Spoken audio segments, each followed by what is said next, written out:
Hello everyone, कैसे हो आप सब लोग। मैं हूं आशीष और आप देख रहे हो बायोलॉजी वाला। आपके लिए लेकर के आया हूं नई वीडियो जिसमें कि हम पढ़ेंगे रिप्रोडक्टिव हेल्थ वाला चैप्टर।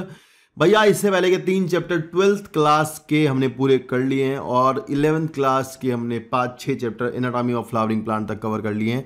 उन सभी का जो प्लेलिस्ट का लिंक है वो डिस्क्रिप्शन में दिया गया है, वहां पर जाकर के देख सकते हैं, या फिर मेरे प्लेलिस्ट के सेक्शन में जाकर के आपको संभव करके बैच है वहां पर आपको प्लेलिस्ट में मिल जाएंगे वीडियोस जो कि नीट 2024 के लिए मैं आपको एनसीईआरटी से तैयारी करा रहा हूं।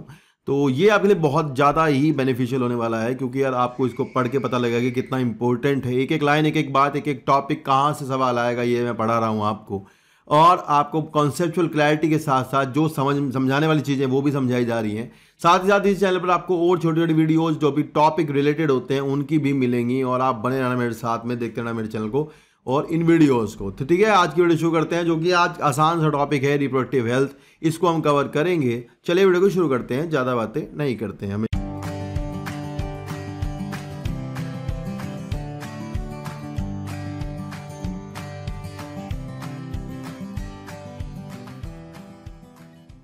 की तरह ये है हमारा topic, that is the chapter 4 reproductive health. और लिखा है, देखो यार यहाँ पर कुछ थ्योरी है, बहुत सारी थ्योरी है, तो हम जल्दी जल्दी पढ़ेंगे और उसमें से बस हमें मार्क करना है कि सवाल क्या आएंगे, ये वाली बात है। तो यहाँ शुरू करते हैं। लिखा है, you have learned about a human reproductive system and its function in chapter 3। Now let's discuss a close related topic, reproductive health. What do we understand by the term? The term simply refers to the healthy reproductive organs with normal functions. However, it has a broader perspective and includes the emotional and social aspects of reproduction also. According to the World Health Organization, यहाँ से हम अगर कोई आपको WHO के according इसकी definition पूछे तो आप कर सकते हैं ये कि according to the WHO, reproductive health means a total well-being of all aspect of reproduction, that is the physical, emotional, behavioural and social, जितने भी तरह के एस्पेक्ट होते हैं। मतलब बंदा जो है वो फिजिकली भी सही होना चाहिए, सोशली भी सही होना चाहिए, रिप्रोडक्टिव सब सही होना चाहिए, मतलब सारी तरह से मानसिक भी सही हो, तो वही अपन हेल्दी कहलाएगा। ठीक है। Therefore a society with a people having physically or functionally normal reproductive organ and normal emotion and behavioral interaction among the in all sex related aspects might be called the reproductively healthy. उसे हम reproductively healthy बोल सकते हैं। ठीक है ना बात? And why is it significant to maintain a reproductive health and what are the methods taken up to achieve it? Let us examine them. तो सबसे पहले यहाँ पढ़ते हैं, लिखा गया है reproductive health and problems and strategies. तो क्या क्या हेल्थ में क्या क्या प्रॉब्लम्स होती हैं, क्या क्या उसके लिए स्ट्रैटेजीज हैं, गवर्नमेंटल भी हैं और गवर्नमेंटल हैं, वो सब चीज़ें हम पढ़ने वाले हैं। तो देखते हैं क्या लिखा है। India was the amongst the first. तो यहाँ से एक क्वेश्चन आएगा, यहाँ से भाई ये सवाल बन सकता है कि इंडिया जो है उन सभी कंट्रियों में पहले था जिन्होंने जो है वो कुछ प्रोग्राम्स स्टार्ट किए, जैसे कि in the world to initiate an action plan और programme at the national level to attain a total reproductive health as a social goal, this programme called the family planning. तो India ने, भैया ये सवाल यहाँ से क्वेश्चन आपको आएगा, पूछेंगे इंडिया में फैमिली प्लानिंग कब शुरू हुआ, तो आप बता दो कि 1951 में इंडिया में फैमिली प्लानिंग पर काम हुआ। तो यहाँ से क्वेश्चन बन सकता है ना। ठीक है। And word periodically assessed over the past decade, improved programmes covering wider reproduction related areas are currently in operation under the popular name reproductive and child health care programme. तो यार यहाँ से आपसे RCH की फुल फॉर्म पूछ सकते हैं may be, तो ये ध्यान रखना है आपको। RCH की फुल फॉर्म यहाँ से पेपर में आ सकती है और यहाँ से पूछ सकते हैं कि RCH के अंडर में क्या होता है। तो आप ध्यान रखें, लिखा है क्रिएटिंग अवेयरनेस। मतलब इसका काम क्या है RCH का? इसका काम है creating awareness among people about the various reproduction related aspect and providing facilities and support for the building up a reproductively healthy society and the major task under this programme. तो यार यहाँ से 2 task इनके under में है। एक तो ये है कि एक तो अवेयरनेस इनको बढ़ानी है और इनको जो है फैसिलिटीज प्रोवाइड। 2 वर्ड ये ध्यान रखना है, इनका काम है कि एक तो ये फैसिलिटी प्रोवाइड कराएं और दूसरा जो है समाज में समाज कल्याण की भावना से अवेयरनेस करे कि भाई रिप्रोडक्टिव हेल्थ कितना ज़्यादा ज़रूरी चीज़ है। ठीक है ना। चलिए, and with the help of the audio visual, मतलब ये को है गाँव जाए, शहर जाए, वहाँ वीडियोज़ दिखाएँ या फिर इस तरह की जो है प्रोजेक्टर्स पर जा कर के काम करे, दिखाए कुछ चीज़ें, तो वो वाला काम करना होता है इसमें ना, मतलब सामाजिक वाला। तो यहाँ लिखा है कि with the help of the audio visual and print media governmental and non governmental agencies have taken various steps to create awareness among the people about reproduction related aspects. Parents, other close relative, teachers and friends also have a major role in the dissemination of the above information. Introduction of sex education in schools should also be encouraged to provide right information to the young so as to discourage children from the believing in myths and having misconceptions about sex related aspects. Proper information about reproductive organs, adolescence and related change, safe and hygienic sexual practices, sexual transmitted disease, AIDS, etc. would help people, especially those in the adolescent age group, to lead to a reproductive healthy life. Educating people, especially fertile couples को समझाना, those in marriageable age groups about available birth control options के बारे में बताना है उनको. एक तो ये वाला पॉइंट हो सकता है. दूसरा पेरेंटल मदर की केयर के बारे में बताना है. तीसरा पॉइंट हो सकता है पोस्ट नेटल केयर के बारे में बात हो, है ना, मतलब बच्चा और माँ जो है दोनों की सुरक्षा की बात हो. बच्चा जन्म होने के बाद, मतलब बच्चे पैदा होने के बाद माँ का भी ख्याल कैसे रखना है, बच्चे का रखना है, ये वाली बातें भी समझानी होती हैं. And importance of breast feeding, ये बहुत इंपॉर्टेंट है. And equal importance of male and female child, मतलब ये भी बताना है. तो यहाँ इतने सारी चीज़ें हैं, देखो ये सब पॉइंट है जहाँ नोट कर सकते हैं. मतलब इस प्रोग्राम के अंडर में जो है समाज में ये सब चीज़ों के बारे में अवेयरनेस होनी चाहिए, मतलब इसके बारे में समाज को बताना चाहिए. And would address the importance of bringing up socially conscious healthy families to desired size. Awareness of problem due to uncontrol population growth, मतलब उनको बताओ कि भाई 2 बच्चे ही अच्छे हैं, ज़्यादा बच्चे करने की जरूरत नहीं है, 2 को ही पालो परोसो और अच्छे से उनका जो है शिक्षा विक्षा दो उन्हें. And social evil like sex abuse and sex related crime etcetera need to be created to enable people to think and take up necessary steps to prevent them and thereby build up a socially responsible and healthy society. ठीक है, तो ये सब चीज़ें करने से एक healthy society का, रिप्रोडक्टिवली और सोशली हेल्दी सोसाइटी का निर्माण होगा. Successful implementation of various action plan to attain reproductive health require strong infrastructural facility चाहिए होती है, प्रोफेशनल एक्सपर्टाइज चाहिए होता है, मटीरियल सपोर्ट चाहिए होती है. These are essential to provide medical assistance and care to people in reproductive related problems like pregnancy, delivery, STDs, abortions, contraception, menstrual problems, infertility, etc. Implementation of better techniques and new strategies from time to time are also required to provide more efficient care and assistance to people. यहाँ से एक सवाल आएगा paper में, यहाँ से आप mark करना शुरू करेंगे, इस पे बहुत क्वेश्चन आते हैं. तो लिखा है स्टैट्यूटरी बैन ऑन एमनियोसेंटेसिस. ये कह रहे हैं कि भाई एक तो एमनियोसेंटेसिस पर बैन होना चाहिए, मतलब इसलिए बैन होना चाहिए कि एमनियोसेंटेसिस करके ये सेक्स का डिटर्मिनेशन, मतलब सेक्स का वो जो है बताए ना कि सेक्स क्या है, बच्चा है, लड़का है, लड़की है, इस पर बैन लगना चाहिए एक हेल्दी सोसाइटी बनाने के लिए, वो भी सोशली हेल्दी बनाने के लिए ना, ये ज़रूरी बात है. तो कह रहे कि एक तो यानी इस पर बैन लगना चाहिए, और सेक्स डिटर्मिनेशन के लिए to legally check increasing menace of female foeticide. और दूसरा पॉइंट इसमें ये है मैसिव चाइल्ड इम्यूनाइजेशन होना चाहिए. इस पर बहुत ज़्यादा जोर दिया है इन्होंने, मैसिव चाइल्ड इम्यूनाइजेशन, मतलब इम्यूनाइजेशन जरूरी, मतलब ज़रूरी है, माँ का भी बच्चे का भी. अनासम programme that merit mention in this connection in amniocentesis. यहाँ से क्वेश्चन आपके पेपर में आएगा, पूछेंगे एमनियोसेंटेसिस क्या है, ऐसा सवाल आ सकता है. तो आप बता देंगे कि in amniocentesis some of the amniotic fluid of the developing fetus is taken to analyze the fetal cells and dissolve substances. This procedure used to test for the presence of certain genetic disorders such as Down syndrome. तो मतलब ये कह रहे हैं कि भाई आज की तारीख में क्या करते थे, एक्चुअली करते हैं कि एमनियोसेंटेसिस में जो एमनियोटिक फ्लूइड होता है उसे लेते हैं, वहाँ पर आपको कुछ स्टेम सेल्स मिल जाती है. उन स्टेम सेल्स को आप टेस्ट कर सकते हैं, उनके अंदर chromosomal pattern, chromosomal behaviour, chromosomes को देख सकते हैं, टूटा ना हो, कटा ना हो, फटा ना हो.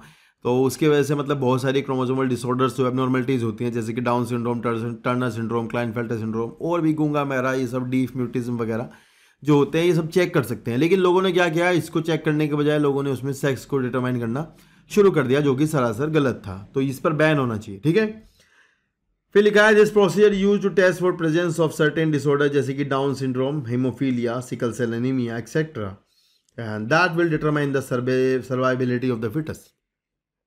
Research on various reproduction related areas are encouraged and supported by governmental and non-governmental agencies to find out new methods and or to improve upon the existing ones. Do you know the सहेली? यहाँ से question आएगा, ये सवाल आएगा यहाँ से कि सहेली एक जो है नॉन स्टेरॉइडल कॉन्ट्रासेप्टिव पिल है जो कि CDRI लखनऊ ने बनाई है। तो यहाँ से तो सवाल यही आएगा कि किसने सहेली को बनाया है। सहेली जो है एक नॉन कॉन्ट्रासेप्टिव कॉन्ट्रासेप्टिव पिल है जो कि नॉन स्टेरॉयडल होती है, उसको बनाया है CDRI लखनऊ ने। तो यहाँ से एक सवाल ये बन सकता है कि CDRI कहाँ है, CDRI की फुल फॉर्म क्या है, ये जो है सहेली किसने बनाई है, ये क्वेश्चन आ सकता है। ठीक है ना। चलिए, better awareness about sex related matters, increase number of medically assisted delivery. यहाँ पे एक सवाल है, देखो बताता हूँ। सवाल ये है कि वो क्या चीज़ें हैं जो कि एक reproductive health of the society को इंडिकेट करती है। मतलब सोसाइटी रिप्रोडक्टिव हेल्थी है, उसको कौन इंडिकेट करता है। तो इंडिकेशन में कौन कौन आएगा, जैसे कि यहाँ आएगा better awareness about sex related matter के बारे में अवेयरनेस होनी चाहिए, increase number of medically assisted deliveries and better postnatal care leading to the decreased maternal and infant mortality rate, increase number of couple with small families, better detection and cure of STDs and overall increased medical facilities for sex related problems। तो ये सब चीज़ें जो आपको लिखी हैं यहाँ पर, ये आपकी एक हेल्दी सोसाइटी को दर्शाती हैं। तो थ्योरी का क्वेश्चन, जो थ्योरी पढ़ रहे होते हैं उनको थ्योरी में लिखना हो सकता है, यहाँ से क्वेश्चन बन जाएगा। ठीक है। चलिए, फिर है population stabilisation and birth control. And देखा है इन द लास्ट सेंचुरी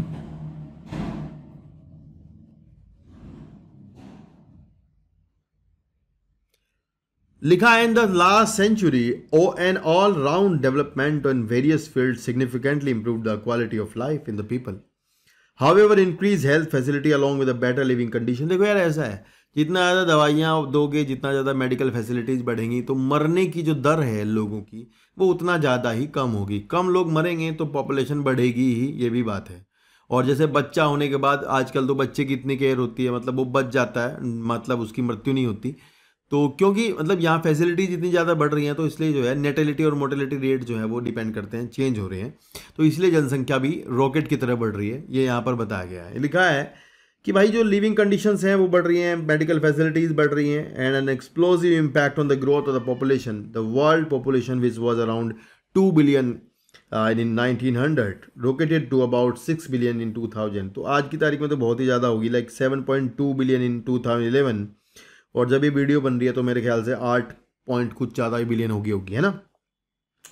तो लिखा है कि similar trend was observed in India too, our population was approximately 350 million at the time of our independence. देखो यार, 350 मिलियन थी 1947 के लगभग, और आज की तारीख में देखो इन्होंने जो है 2000 तक जो है वो 1.2 बिलियन हो गई है 2011 में। ठीक है ना। Oh my God. और अभी जो है वो तो अभी तो बहुत ज़्यादा होगी, 1.38 बिलियन हो रखी है ना। तो वाह, बहुत ज़्यादा होगी यार, है ना। तो लिखा है रैपिड डिक्लाइन इन रेट, क्योंकि हुआ क्यों है, क्योंकि यार जो वो आपका डिक्लाइन हुआ है, डेथ रेट में कमी आई है, और maternal mortality rate and infant mortality rate जो है वो सब कम हुए हैं, as well as increase in the number of people of reproducible age. तो उनकी संख्या बढ़ी है जो रिप्रोडक्शन कर सकते हैं। ये सभी इसके कारण हैं, मुख्य कारण इसके यही है। And through our reproductive child health programme though we could bring down the population growth rate. देखो आज की तारीख इन्होंने जो प्रोग्राम चलाए हैं अपने, जितने भी जो RCH के अंडर में आते हैं, उन सभी से थोड़ा बहुत तो डाउन हुआ है रेट, पर उतना ज़्यादा डाउन नहीं हुआ है, बहुत ज़्यादा डाउन नहीं हुआ है, हल्का फुल्का डाउन हुआ है। ठीक है। तो उससे फर्क नहीं पड़ा कुछ। लिखा it was only marginal. According to 2011 census report the population growth rate was less than 2%, that is the 20 per 1000 per year। A rate at which our population could increase rapidly, such an alarming growth rate could lead to an absolute scarcity of even the basic requirements। देखो भाई, भीड़ बढ़ेगी तो खाना, food, shelter and clothing, in spite of the significant progress made in those areas, therefore the government was forced to take up serious measures to check this population growth rate। तो government जैसे China वाइना है, इन्होंने तो रोक लगा दी थी, अभी तो खोल दी शायद। तो यहाँ भी इंडिया में ऐसे करना पड़ेगा, 2 बच्चे वाला कानून लाना ही पड़ेगा। मतलब ज़्यादा भीड़ होगी, ज़्यादा खाना, ज़्यादा रहने की जगह चाहिए होती है, और बहुत सारी चीज़ें भी उससे प्रॉब्लमेटिक होती हैं। ठीक है ना। चलिए, लिखा the most important step to overcome this problem is to motivate smaller family by using various contraceptive methods। You might have seen advertisements in the media as well as poster bills etc. showing a happy couple with 2 children with the slogan हम दो हमारे दो। आपने ये देखा होगा, आपके जो मार्केट है वहाँ पर लगे रहते हैं पोस्टर, हम दो हमारे दो। एक बार चला था ये बहुत ज़्यादा, ट्रक के पीछे लिखा रहता था हम दो हमारे दो, ऐसा था, है ना, गाड़ियों के ट्रक के पीछे। सरकारी संस्थान जहाँ जहाँ है वहाँ सब जगह लिखते थे हम दो, हमारे दो बच्चे दो ही अच्छे, ऐसा था। तो we two our two and many couple mostly the young urban working age group working one have even adapted one child norm. तो कुछ लोग जो तमीज़ में हैं उन्होंने वन चाइल्ड नॉर्म लिया है। तो ये कह रहे statutory raising the marriageable age group को बढ़ाकर 18 साल कर दिया है, 21 कर दिया लड़कों के लिए, लड़कियों के लिए 18 कर दिया है। An incentive given to couple with smaller families को जो है 1500 रुपये और कंबल भी दिया जाता है, सरकारी अस्पताल में मिलता है, ले लेना। और लिखा है given couple with small family are two of the other major taken to tackle this problem. Let us describe some of the commonly use contraceptive method. तो ये अब यहाँ से थोड़ा ज़्यादा सवाल आएंगे, मतलब यहाँ से थोड़ा काम की बात शुरू हुई है कि भाई बहुत सारी तरह के कॉन्ट्रासेप्टिव मेथड आपको बताए जाएंगे जो कि अलग अलग हैं, ठीक है ना। प्रेगनेंसीज को रोकने के लिए कौन कौन से कॉन्ट्रासेप्टिव मेथड का यूज किया जाता है। थ्योरी का सवाल भी आता है, ऑब्जेक्टिव सवाल तो आते ही हैं यहाँ से। तो चलिए करते हैं शुरू। देखिए लिखा है एन आइडियल, पहला सवाल, सबसे पहला सवाल ये है यहाँ से जो आता है पेपर में आपके, ऐसे क्वेश्चन आएगा एक आइडियल कॉन्ट्रासेप्टिव कौन सा होता है। तो आपके ऑप्शन नीचे होंगे जो वो यहाँ पे लिखे हैं, देखो क्या होता है। लिखे तो आइडियल पे मार्क कर लेना, यहाँ पे क्वेश्चन बनेगा an ideal contraceptive should be user friendly. Very good, user friendly होना चाहिए, ऐसा ना हो भाई बड़ा टिपिकल सा सामान ला दिया यूज ही नहीं हो रहा, ऐसा ना हो। ईजिली अवेलेबल होना चाहिए, इफेक्टिव होना चाहिए, रिवर्सिबल होना चाहिए विद नो और लेस साइड इफेक्ट, उसका साइड इफेक्ट नहीं होना चाहिए, है ना। ये मार्क कर लेना, ये सवाल है, ये पेपर में आएगा। And also should in no way interfere with sexual drive, के साथ कोई इंटरफेयर नहीं करना चाहिए। एंड डिजायर एंड और other sexual act of the user. A wide range of contraceptive methods are presently available which could be broadly grouped into the following categories. तो कितनी category हैं? 7 लगभग कैटेगरी हैं यहाँ पर। नंबर 1 तो है natural, number 2 barrier, 3 IUD, 4 oral, 5 injectable, 6 implant और 7 सर्जिकल। तो यहाँ 7 तरह से अलग अलग मेथड्स बताए गए हैं जो कि आपके कॉन्ट्रासेप्शन के तरीके हैं। तो हम यहाँ एक एक को करके पढ़ते हैं। सबसे पहले हम नेचुरल कॉन्ट्रासेप्टिव से शुरू करते हैं, चलिए। और जो वीडियो यहाँ पर देख रहे हैं वो सब्सक्राइब कर देना यार, है ना, थैंक यू। तो चलिए शुरू करते हैं। आगे की टॉपिक आगे लिखा है नेचुरल मेथड्स। नेचुरल मेथड्स में हम ऐसे मेथड्स का यूज करते हैं जिनका कोई साइड इफेक्ट नहीं होता, पर उनका चांसेस जो है वो बहुत कम होते हैं वहाँ पर फर्टिलाइजेशन रोकने के, ठीक है ना। तो ये भी है, चलिए पढ़ते हैं। लिखा है natural methods work on the principle of avoiding the chance of ovum and sperm meeting. मतलब हम यहाँ पर कुछ ऐसा तरीका लगाते हैं जिससे कि स्पर्म जो है नेचुरली एग से मीट ना कर पाए, मिले ना। तो सबसे पहला है पीरियडिक सबसिस्टेंस। तो यार देखो, मेंस्ट्रुअल साइकिल जब शुरू होती है आपको पता है फर्स्ट डे से लेकर के 7th और 8th डे तक, मान लो 10 डे तक लिखा है किताब में, तो 10 डे तक जो है आपका ओवम जो है वो नहीं आता है फैलोपियन ट्यूब में, एम्पुला में नहीं पहुंचता है। तो ये कह रहे हैं कि भाई आपकी जो फर्स्ट डे दैट मीन्स जिस दिन एंडोमेट्रियम टूटती है वहां से पहला दिन लेना है। फर्स्ट डे लेना है जहां से एंडोमेट्रियम टूटती है वहां से। तो वहां से फर्स्ट डे ऑफ एंडोमेट्रियम के टूटने से लेकर के 10वें दिन तक तो बात जो है वो ठीक है, क्योंकि ओवम नहीं आया, रिलीज नहीं, ओवुलेशन नहीं हुआ। हमने पढ़ा है ओवुलेशन होता है 14वें दिन, 14th डे पर हम 10 to लेकर 17 डेज तक की एक फर्टाइल विंडो मान रहे हैं। इस फर्टाइल विंडो में किसी भी समय ओवुलेशन हो सकता है, डिपेंड करता है हार्मोनल कंसंट्रेशन पर। हर एक लड़की की अलग अलग डेज होते हैं, अलग अलग हार्मोनल कंसंट्रेशंस होती हैं जिन पर की ओवुलेशन होता है। तो जैसे कि 10 to 17 को आप मान लो एक फर्टाइल पीरियड है, इस टाइम पर अगर स्पर्म्स आते हैं तो फर्टिलाइजेशन के चांस बढ़ जाते हैं। तो लिखा है कि 10 to 17 of the menstrual cycle when ovulation could be expected, a chance of fertilization are very high during this period and it is called the fertile period। तो यहाँ से क्वेश्चन मेरे ख्याल से आ सकता है कि कौन सा duration of menstrual cycle fertile period कहलाता है। तो 10 to 17, ठीक है ना। चलो, therefore by the very high during where therefore by the abstaining from coitus during this period conception could be prevented। withdrawal और coitus दूसरा है यहाँ से, withdrawal और coitus interruptus, मतलब इसका ये है कि अगर हम इजैकुलेशन से पहले की जो पेनिस है उसको विड्रॉ कर लेते हैं, मतलब स्पर्म्स को जो है वजाइना या यूट्रस में जाने से रोक देते हैं, तो इससे भी फर्टिलाइजेशन के चांस कम हो जाते हैं। लिखा है विड्रॉल और coitus interruptus is another method of which male partner withdraws his penis from the vagina just before the ejaculation so as to avoid the insemination. Next है लैक्टेशनल अमेनेरिया। लैक्टेशनल अमेनेरिया तीसरा method है natural का। इसमें होता ये है कि इतने तक, जैसे प्रेगनेंसी के बाद डिलीवरी हुई है, डिलीवरी के बाद जो एक पीरियड होता है जिसमें कि इंटेंस लैक्टेशन होता है, दूध ज़्यादा बनता है, मिल्क सिक्रेशन ज़्यादा होता है, उस टाइम पे मैं बता दूं आपको बॉडी में प्रोलैक्टिन हार्मोन बना रहता है बहुत ज़्यादा, और ये प्रोलैक्टिन हार्मोन LH-FSH को इनिबिट कर रहा होता है। ठीक है, तो बढ़ा हुआ जो प्रोलैक्टिन है वो LH और FSH को कर रहा है इनिबिट।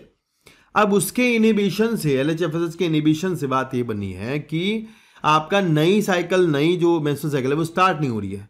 तो ये कहते हैं कि maximum up to 6 month after delivery एक सेफ पीरियड होता है जिसमें कि ओवुलेशन नहीं होता।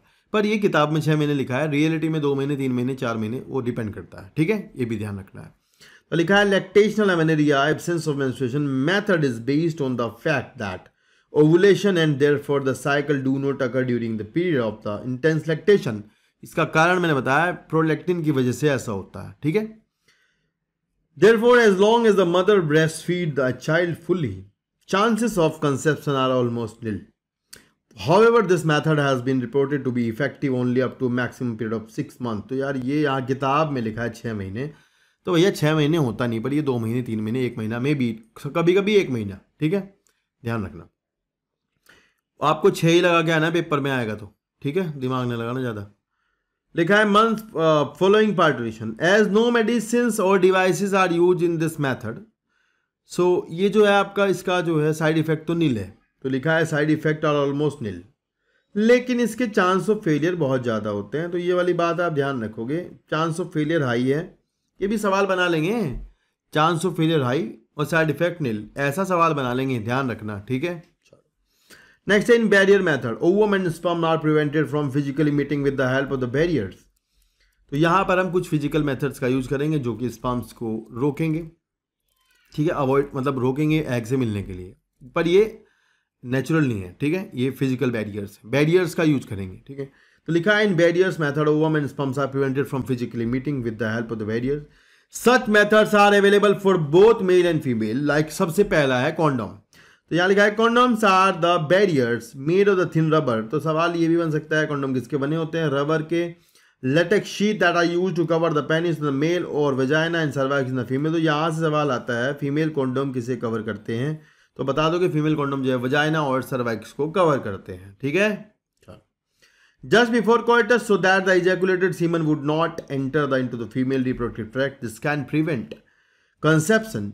Nirodh is a popular brand of the condom for the male. Use of condom has increased in the recent year due to, क्योंकि यार ये सेक्सुअली ट्रांसमिटेड डिजीज को होने से भी रोकता है, तो इसलिए इसका जो यूज है वो बहुत ज़्यादा बढ़ गया है। एंड इसका एडिशनल बेनिफिट यही है कि ये आपको STI से या एड्स से बचाता है। Both the male and female condoms are disposable, can be self inserted and thereby gives privacy to the user. फिर लिखा है डायफ्राम, यहाँ से क्वेश्चन आएगा। डायफ्राम, सर्वाइकल कैप्स, वॉल्ट्स जो हैं these are also barriers made up of rubber, ये भी सवाल है। और सेल्फ इंसर्टेड हैं, ये भी सवाल है। ये क्या कवर करते हैं एक्चुअली, सवाल ये आएगा तो आप बताओगे फीमेल में ये सर्वाइक्स को कवर करने के काम आते हैं। ठीक है, ये भी ध्यान रखना। They prevent conception by blocking the entry of the sperm through the cervix and they are reusable. ये एक सवाल है, ऑप्शन जब आएगा कभी भी इसका ऑप्शन वाला सवाल आएगा तो आप ये ध्यान रखोगे उसमें रीयूजेबल वाले को बहुत ज़्यादा इंपॉर्टेंस दी जाती है, तो ये गलती ना करना। ऐसे लिखा रहेगा स्टेटमेंट के diaphragm, vaults and cervical caps are reusable, तो आपको इसको सही करना है। समझ आई ना बात? चलिए, spermicidal cream, jelly and forms are usually used along this barrier to increase their contraceptive efficiency. Next है हमारी IUDs, तीसरा मेथड है IUD। 7 हमने सुने हैं तो 7 में से थर्ड हमारा क्या है, IUD। लिखा है another effective and popular method is the use of the intrauterine device, and these devices are self-inserted by doctors or expert nurses and in the uterus through vagina। तो सबसे पहली बात तो ये कहाँ लगाई जाती है, यूट्रस में, क्योंकि ये IUD हैं। and these intrauterine device are presently available as the non-medicated IUD। दवाइयाँ नहीं होती हैं ये, जैसे कि लिप्स लूप। तो यहाँ से सवाल है भाई, ये ऐसे पूछेंगे नॉन मेडिकेटेड IUD का एग्जाम्पल बताओ, आप बताओगे लिप्स लूप। आपसे पूछेंगे मेडिकेटेड IUD मतलब कॉपर रिलीजिंग IUD पूछेंगे तो आप बताओगे CUT CU7 मल्टीलोड 375। ठीक है ना। फिर पूछेंगे आपकी हार्मोन रिलीजिंग वाली में तो LNG 20। तो यार यहाँ से सवाल आएगा ही, वेरी इंपॉर्टेंट इट इज, आएगा पेपर में, तीनों बताऊँ आपको ये वाली। क्या पहला बताओ, नॉन मेडिकेटेड लिप्स लूप, फिर दूसरा है copper releasing CUT CU7 Multiload 375, और फिर लिखा है हार्मोन रिलीजिंग में आएगा प्रोजेस्टेट और LNG-20। तो 3 सवाल यहाँ बनेंगे, मार्क कर लेना, आएगा। नेक्स्ट है IUD इंक्रीज द फैगोसाइटोसिस। अगला सवाल है, पूछेंगे IUD करती क्या है, तो आप बताओगे IUD भाई आपकी फैगोसाइटोसिस करती हैं, मतलब कि स्पर्म को खा जाती हैं, ठीक है, बढ़ाती हैं उनका फैगोसाइटोसिस, ये है with in the uterus and the copper ion. ये बहुत इंपॉर्टेंट सवाल है, ये तो छपता ही है पेपर में, ये आएगा ही पेपर में। लिखा है कि copper ion release suppress sperm motility and the fertilising capacity of the sperm. मतलब कॉपर आयन जो होता है, जो अगर आप कॉपर रिलीजिंग IUD लगाओगे तो जो कॉपर रिलीज होगा वो स्पर्म की मोटिलिटी कम कर देता है, वो साथ ही साथ स्पर्म की फर्टिलाइजिंग कैपेसिटी कम कर देता है। ये 2 सवाल आएंगे, ठीक है ना, जरूर याद रखना ये बात। फिर आगे लिखा है द हार्मोन, देखो हार्मोन रिलीजिंग IUD क्या करती है, ये तो कॉपर वाली थी, अब है हार्मोन वाली। तो हार्मोन वाली मतलब LNG-20 और उसकी बात हो रही है, क्या बोलते हैं, प्रोजेस्टेट की। लिखा है कि the hormone releasing IUD in addition to the make the uterus unsuitable for implantation. Hormone releasing IUD क्या करती है, यूट्रस को अनसुटेबल कर देती है इम्प्लांटेशन के लिए। And the cervix hostile to the sperm, वो सर्वाइक्स की हॉस्टिलिटी खराब कर देती है, मतलब सर्वाइक्स जो है वो स्पर्म को होस्ट ही नहीं करती है, ठीक है। नेक्स्ट ध्यान रखना यार, ये 2 पॉइंट, एक तो ये भी make the uterus unsuitable for implantation, ये आएगा भाई, ये ऐसे मार्क कर लेना, ये सवाल है दोनों। IUD are ideal contraceptive for the female who want to delay in pregnancy. IUD उनके लिए अच्छा होता है, सवाल ये भी आता है पेपर में, पूछेंगे कि उनके लिए क्या अच्छा होगा, मतलब आइडियल जो आपकी कॉन्ट्रासेप्टिव होगी उन फीमेल्स के लिए जिन्हें बच्चों में अंतर रखना है, तो उनके लिए IUD सबसे अच्छा होता है, ऐसा है। सवाल आएगा, पूछेंगे नेक्स्ट क्वेश्चन, इंडिया में सबसे ज़्यादा यूज क्या होता है, तो आप बताओगे इंडिया में सबसे ज़्यादा यही यूज होता है, most widely accepted method of India, मतलब इंडियन फीमेल, ठीक है। चलो नेक्स्ट है ओरल एडमिनिस्ट्रेशन, मतलब अब ओरल जो पिल्स दी जाती हैं हार्मोन वाली पिल्स, उनके बारे में बात होगी। लिखा है oral administration of small dose of either progesterone और एस्ट्रोजन, और दोनों का मिक्सचर, या तो खाली प्रोजेस्टेरोन या फिर दोनों का mixture, is another contraceptive method use by the female. They are use in the form of tablet, उन टेबलेट्स को क्या कहते हैं, pills. Pills have to be taken daily for the period of 21 days after the first 5 days, मतलब पहले 5 दिन जो है उनको छोड़ना होता है, ठीक है। आफ्टर गैप ऑफ 7 days, उस शुरुआती 7 days, तो ध्यान रखना बस, ये ऐसे गलत लिखा है पता नहीं क्यों, पर शुरुआती जो 7 days मेंस्ट्रुएशन के होते हैं उनको छोड़ दो, फिर लेते रहो, ऐसा है, ठीक है। It has to be repeated same pattern with the female desire to prevent conception, मतलब जब तक डिले करना हो तब तक गोली खाते रहे, रोज 21 दिन तक, फिर गैप करें, फिर 21 दिन तक, फिर गैप करें, शुरुआती दिनों को छोड़ करके, ठीक है। एंड दे इनहिबिट, सवाल अब यहाँ से आएगा, पूछेंगे कि भैया पिल्स करती क्या है, तो आप बताओगे कि भाई जी पिल्स जो है, यहाँ से मार्क कर लेना कि pills inhibit the ovulation and implantation as well as the alter the quality of cervical mucus to prevent the retard entry of sperm. तो यार 2 सवाल यहाँ से आएंगे कि करती क्या है पिल्स। पिल्स एक तो ओवुलेशन और इम्प्लांटेशन को रोकती हैं, दूसरा जो है सर्वाइक्स के अंदर म्यूकस की क्वालिटी को खराब कर देती हैं, जिससे कि स्पर्म की एंट्री ना हो पाए, ये वाली बात है। Pills are very effective with lesser side effect and are well accepted by the females. And इनमें एक सवाल फिर से आ गया, मैंने सहेली के बारे में पीछे बात करी थी, CDRA लखनऊ ने बनाई है, तो ध्यान रखना CDRA लखनऊ ने बताया सहेली बनाई है। सवाल आएगा, सहेली एक नॉन स्टेरॉयडल पिल है, भाई ये आएगा पेपर में, मार्क कर लो इसे, आएगा ये बस। लिखा है सहेली एक नॉन स्टेरॉयडल पिल है जो कि CDRI ने बनाई है, ये हफ्ते में 1 लेनी है, ये सवाल है, ठीक है। जैसे पीछे वाली तो 21 दिन तक लेनी थी नॉर्मल पिल्स, पर ये हफ्ते में लेनी है 1, और साइड इफेक्ट हैं इसके भी, और हाई कॉन्ट्रासेप्टिव वैल्यू है, ये ध्यान रखना, ये भी सवाल है। इसके अंदर एक कंपाउंड होता है सेंटाक्रोमन, मेरे ख्याल से यही है सेंटाक्रोमन, ये पूछ लेते हैं इसके अंदर क्या कंपाउंड है, सेंटाक्रोमन, ठीक है ये। चलो नेक्स्ट है progesterone alone in the combination with oestrogen can also used by the female as injections और इम्प्लांट अंडर द स्किन। तो महिलाएं जो हैं डायरेक्ट इनके इंजेक्शंस भी लेते हैं, दे सकते हैं उनको, तो हॉर्मोन्स के इंजेक्शन है डायरेक्ट या फिर इम्प्लांट्स के, तो दोनों ही हॉर्मोन्स और इम्प्लांट्स। इम्प्लांट एक्चुअली उसमें भी हॉर्मोन ही है, ठीक है, ये इम्प्लांट मतलब यहाँ पर एल्बो के नीचे यहाँ पर एक कुछ स्टिक जैसी मैच स्टिक जैसे लगाते हैं, 6 होते हैं वो गिनती में। यहाँ पे लिखा है ये 6 है, इसे मार्क कर लेना। ये नंबर भी पूछ सकते हैं, 6 ऐसे मैच स्टिक लगाते हैं जिनमें से लगातार धीरे धीरे हार्मोन बॉडी में रिलीज होता है, और जो हार्मोन रिलीज होता है वो करता वही है, ओवुलेशन को और इम्प्लांटेशन को खराब करता है, सर्वाइकल म्यूकस की क्वालिटी को खराब करता है, मतलब करता वही है, बस ये तरीका अलग है, होता वही है इसमें भी, ठीक है। लिखा है कि their mode of action is similar to the pill, तो काम वैसा ही होगा इनका भी। ये भी सवाल बनेगा भाई, ध्यान रखना। एडमिनिस्ट्रेशन ऑफ प्रोजेस्टोजेंस और प्रोजेस्टेरोन एस्ट्रोजन कॉम्बिनेशन और आईयूडी और IUD within the 72 hours of coitus have been found to very effective as emergency contraceptive pill। तो इमरजेंसी कॉन्ट्रासेप्टिव पिल आती हैं बाजार में, उनको 72 आवर्स के अंदर अंदर ले सकते हैं, जो कि जो है अनयूजुअल प्रेगनेंसीज को रेप के बाद या इस तरह की घटनाओं के बाद दी जाती हैं, जो कि इनको रोकती हैं, अनयूजुअल प्रेगनेंसी जो डिजायर्ड नहीं होती उनको रोकने के लिए। तो उसमें से भी 72 आवर्स में से भी पहले 12 घंटे में अगर ली जाए तो ज़्यादा इफेक्टिव होती है, पर उसका चांस नहीं है, मतलब उसमें भी ऐसा होता है कि इसको लेने के बाद भी चांस रह सकता है कि फर्टिलाइजेशन हो जाए, ठीक है। ये पूरी गारंटी नहीं होती इसकी। Very effective as emergency contraceptive, so they could be use to avoid possibly pregnancy due to the rape और कैजुअल अनप्रोटेक्टेड इंटरकोर्स के बाद ये दे देते हैं, ठीक है ना। तो ये अगर नेक्स्ट मेथड था। इन लास्ट मेथड है हमारा surgical method.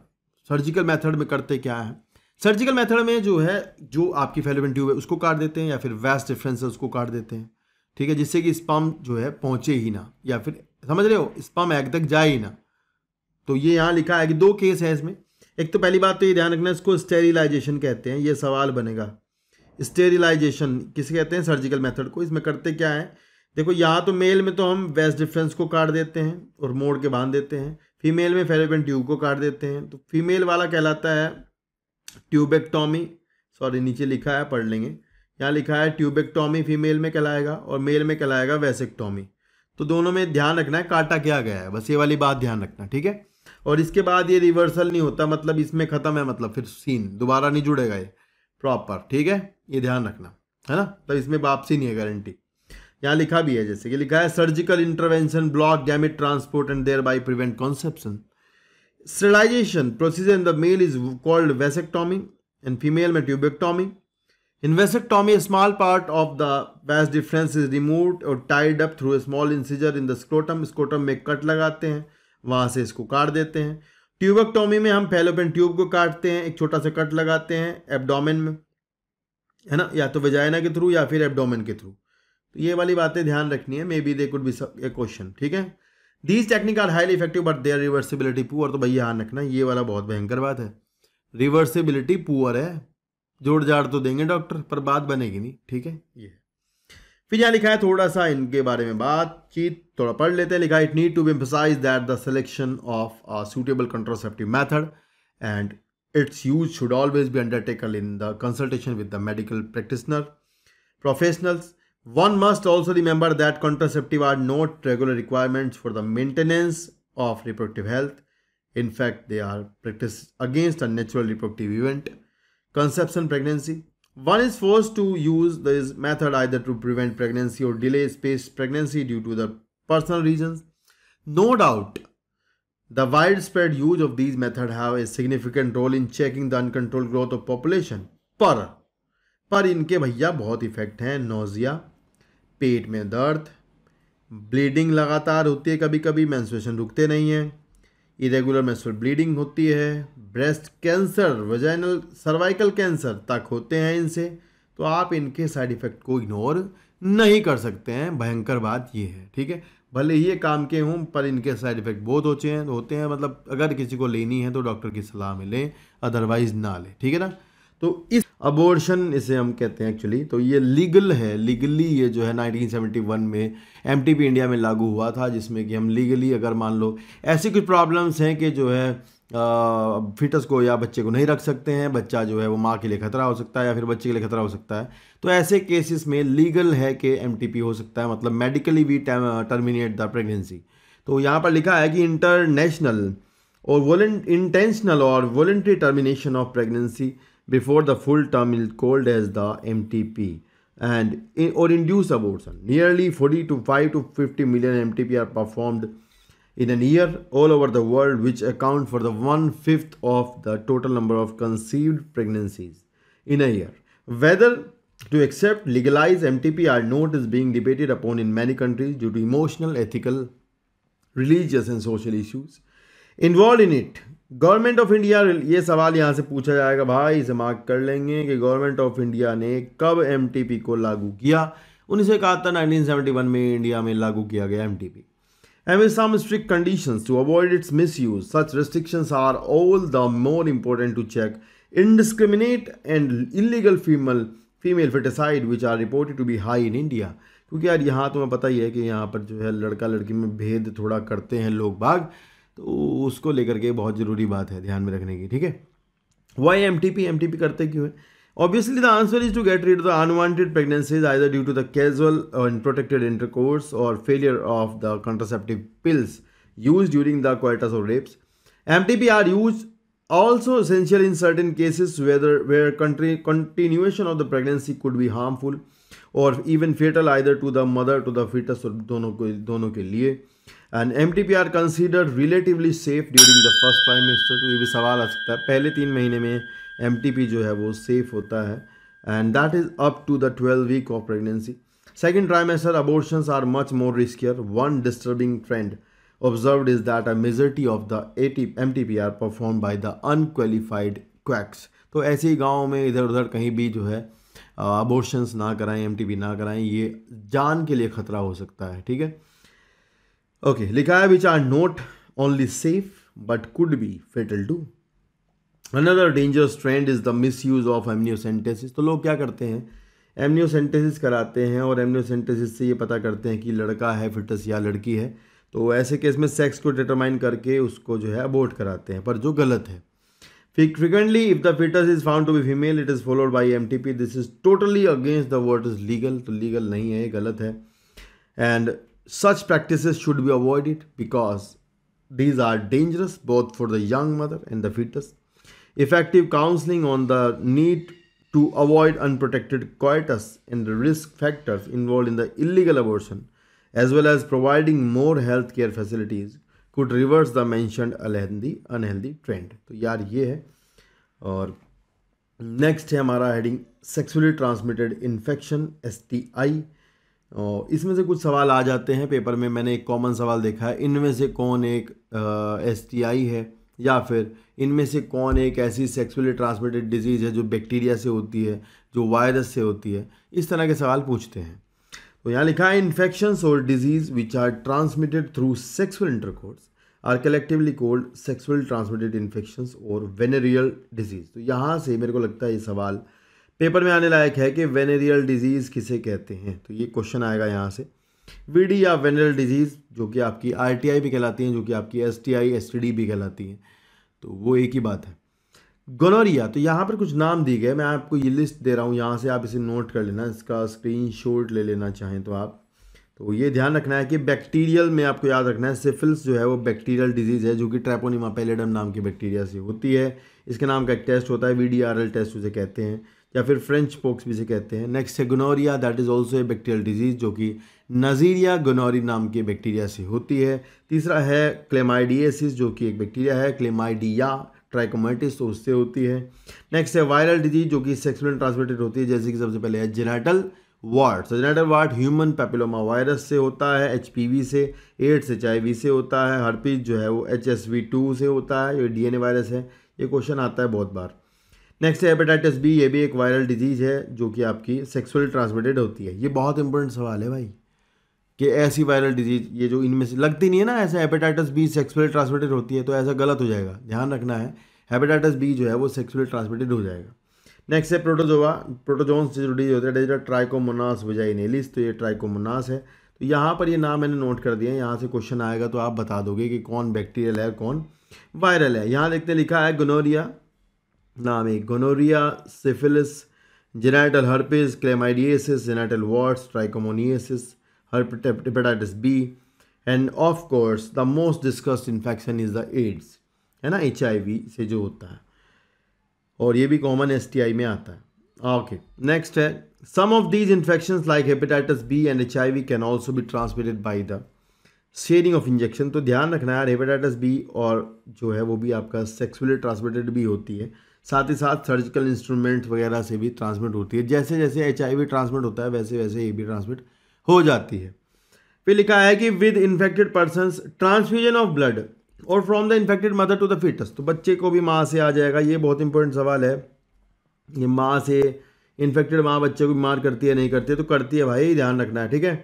Accept for the hepatitis B and genital herp, ध्यान से देखो पढ़ लिखा है, except for hepatitis B, genital herps and HIV infections, all other disease are completely curable if detected early and treated properly. तो ध्यान रखना ये सवाल है बहुत इंपॉर्टेंट, बहुत इंपॉर्टेंट, मतलब बहुत ज़्यादा। तो यहाँ से सवाल आता है कौन सी डिजीज है जो बिल्कुल क्योर नहीं हो सकती हैं, तो वो है आपकी हर्पिस और हेपेटाइटिस बी और आपका HIV से होने वाला एड्स, ठीक है।